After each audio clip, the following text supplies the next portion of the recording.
Okay, thank you, Rosanna. And again, we're happy to be here to share work that BEA is doing on extended SUTs and TIVA indicators.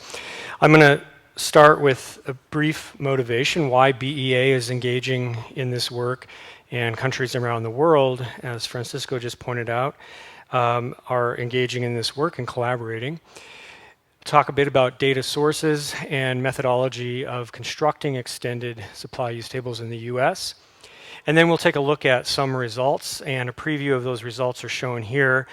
US M&Es, multinational enterprises, account for the bulk of domestic and foreign content in goods industries. In service industries, non-M&Es account for about 2/3 of domestic and foreign content. And then finally, foreign M&E domestic production is concentrated in a few industries. And we'll look at figures that demonstrate each of these results. And then some concluding remarks and next steps at the end. So there's a growing literature that finds heterogeneity across domestic-owned firms and foreign-owned firms for a number of measures, including value-added, intermediate inputs, and trade. And this is true for across a range of countries, including the US, Japan, China, and a number of European countries. And these results, patterns, are consistent with the productivity sorting hypothesis of Melitz, Heltman, Melitz, and Yeapel, that finds that a firm's level of global engagement tends to be positively associated with its level of productivity. So the work we're doing at BEA is consistent with the framework that's offered by the OECD expert group on extended supply use tables, and Francisco just outlined some of that in his presentation as well. So we have types of ownership, including foreign-owned M&Es, domestic-owned M&Es, and non-M&Es. And on the right, there's firm size class, small, medium, and large. And these are the two dimensions of heterogeneity that we've worked on for extended SUTs in the US. And you can also have heterogeneity introduced through export and import orientation as well, and other means. As Francisco pointed out, the informal economy is important in Mexico, and so there are other sources of or dimensions that we might want to consider for country-specific purposes. Well, in the US, the data for extended supply use tables comes from two different sources primarily. One is our official supply use tables that are published, and they're establishment-based and come from primarily economic census data. We also include trade data from Census Bureau, trade and goods, and BEA collects its own data on trade and services. So these are incorporated into our supply use tables. The second source is data that BEA collects on activities of multinational enterprises, AMNE data. These are financial and operating characteristics of firms, parents and affiliates. And we use these in order to determine the M&E classification into foreign and domestic or non-M&E status. And we construct tables for two different years, 2005 and 2012, by combining the supply use tables with the AMNE data at the industry level. And so there are 31 industries. But of course, combining at the industry level might mean that we lose some important information, may not be as granular as we would like. So we're also have an ongoing project to link microdata, the establishment level census of manufacturers with enterprise level data from the AMNE, the activities of multinational enterprises, and trade data that are also enterprise level or firm level. And we're going to be looking in here today at results from both the data that have been linked at the industry level as well as data that have been linked at the microdata level. There are two types of AMNE data. One is US parent firms, and the other is majority-owned US affiliates of foreign parent firms. And each of these are collected by BEA on a US consolidated basis. So they are enterprise-level data. And there is overlap between US parents and US affiliates in some cases. So there can be US multinationals that are majority-owned by foreign firms. What we've done is taken those activities out of the outbound AMNE data and included only the US affiliates of foreign parents. So in that case, they're going to show up in the foreign MNE category of ownership. And since we're using establishment level and enterprise level data, we convert the enterprise level data to an establishment level using a conversion matrix that's based on employment data from our economic census. We have this available every 5 years, and this conversion matrix is actually something we use in our official supply use tables for certain components of the gross operating surplus component of value added. We calculate measures for non-MNEs as a residual between the aggregate measure, either gross output or value added, for example.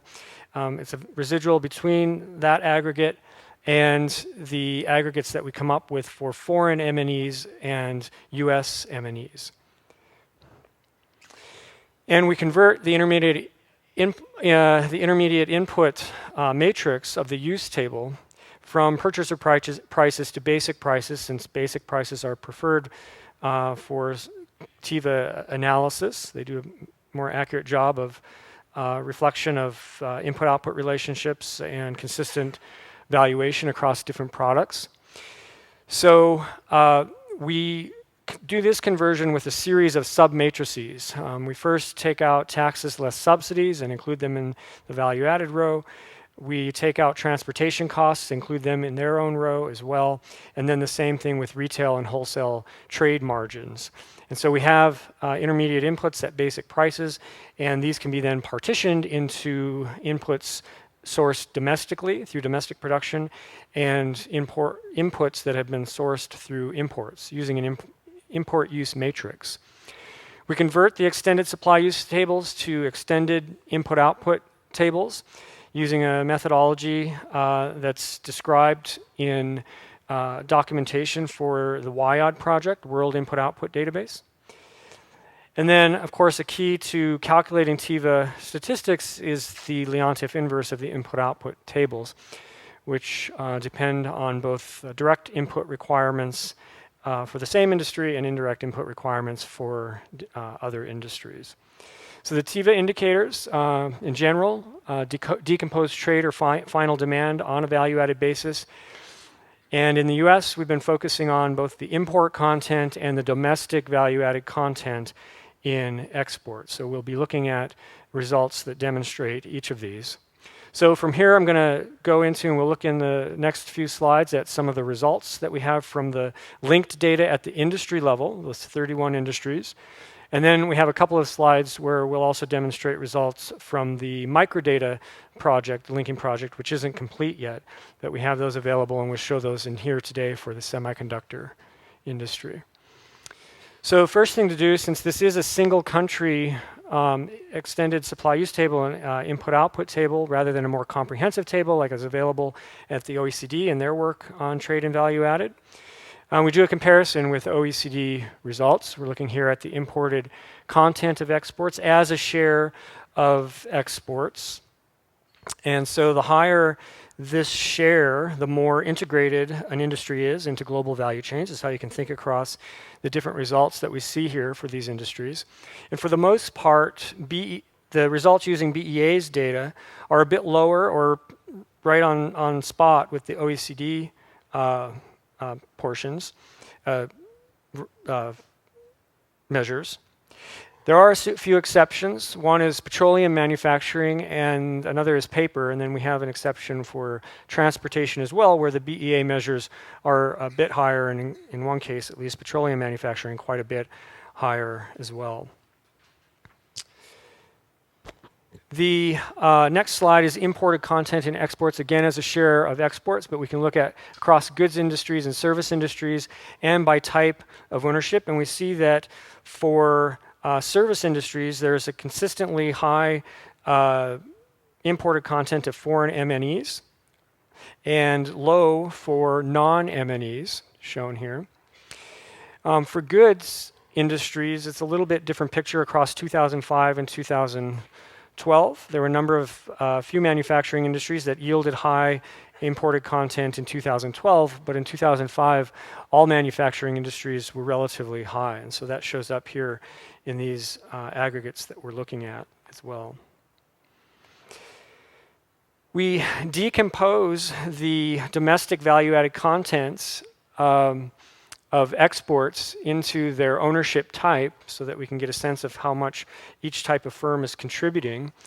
And as well as we include here the imported contents. So we can see that for services, about 2/3 of exports are explained by non-M&E's domestic value added in the dark blue under the service industries. And the remainder in service industries, the bulk of the remainder is explained by domestic value added of US M&Es. For goods industries, about half of that is explained by the domestic value added of US M&Es, attributed to those. And then evenly distributed among the other sources here, foreign M&Es, non-M&Es, and imported content. We also, I mentioned at the beginning that foreign M&Es content is concentrated in a few industries. And this figure demonstrates that over half of the foreign content, foreign M&E domestic value-added content is concentrated in 4 industries on the left, shown there in orange. So chemicals, motor vehicles, wholesale trade, and machinery. And so foreign M&Es are integrated into domestic value chains in some industries, obvious here, but there are other industries where they're not well integrated at all into domestic global value chain, domestic value chain. So shifting now from results using the data linked at the industry level to the data linked at the micro level, focusing on just the semiconductor industry here in this slide, and we have on an ownership basis on the left, in the middle is the firm size class, and then on an export basis on the right. US M&Es, the measure we're looking at here is value added as a share of gross output, and US M&Es have the highest share with foreign M&Es the lowest. Medium enterprises in the middle show up with the highest share, and large enterprises show up in the middle, and then exporters have a higher share than non-exporters. These last two results for on an export basis and firm size class are a little bit unexpected. We thought that large enterprises are more integrated into global value chains, same with exporters, so we thought that their value-added share may be a little bit lower than gross output, but that's not the case. So it could be that the commodity mix of imports and exports differ across different types of firms, and what we're interpreting as a quantity effect may indeed actually be a price effect instead.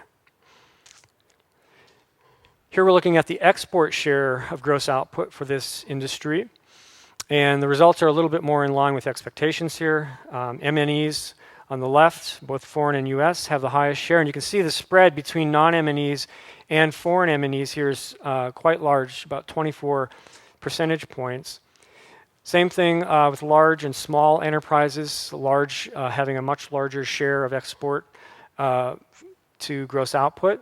And the spread here is about 24 percentage points. So in conclusion, accounting for heterogeneity by ownership looks most promising and is theoretically grounded in the work of Heltman, Melitz, and Yeapel. And it is this direction that BEA is headed in their extended supply use tables and introducing, focusing on heterogeneity introduced by ownership type. And overall, this work enables us to obtain a better understanding of the role of multinational enterprises in foreign, in global and domestic value chains in the US.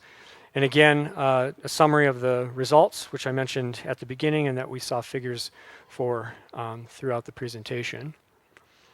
Our next steps in this area include enhancements to our published supply use tables. So they are considering publishing submatrices that I talked about for taxes less subsidies, transportation costs, and trade margins that are used in TIVA calculations. Incorporating AM&E data to match their establishment level counterparts in the supply use tables, So this can be done through the microdata linking that we've talked about, or at the industry level, which we've already accomplished. BEA works with other countries on an ongoing basis, and we have in a number of cases, to reconcile bilateral trade asymmetries in source data, and that work will continue. And then we're also actively engaging in the APEC initiative, as well as North America regional supply use tables with Canada and Mexico. So thank you.